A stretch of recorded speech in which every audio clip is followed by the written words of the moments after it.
আসসালামু আলাইকুম বন্ধুরা, আজকে আমি কলার মোচার রেসিপি নিয়ে আপনাদের সামনে আসলাম। আপনারা ভিডিওটা দেখে নিন।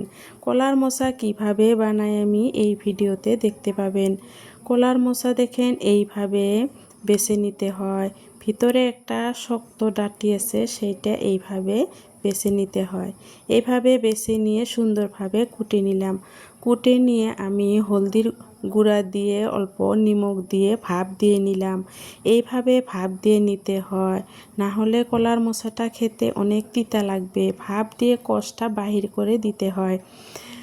দিয়ে তারপরে আমি শিলপাটাতে ভালোভাবে থেতো করে নিলাম। যেহেতু আমি ভাজি করব, মিক্সিতে দিলে অনেক পেস্ট হয়ে যাবে, সেই জন্য আমি থেতো করে নিচ্ছি। নিয়ে তারপরে এখানে দেখেন পেঁয়াজ কুচি, লঙ্কা কুচি, আদা বাটা, রসুন বাটা এগুলা দিয়ে ভালোভাবে আমি ভাজি করে নিচ্ছি। এগুলা ভাজা ভাজা হয়ে গেল, তারপরে আমি গুঁড়া মশলাগুলো দিয়ে দিলাম।